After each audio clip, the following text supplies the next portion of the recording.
Давай, рассказывай. Я хочу расстаться с Андреем.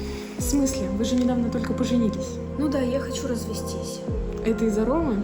Да при чем тут Рома? Да притом, я тебя прекрасно понимаю. Тебе скучно.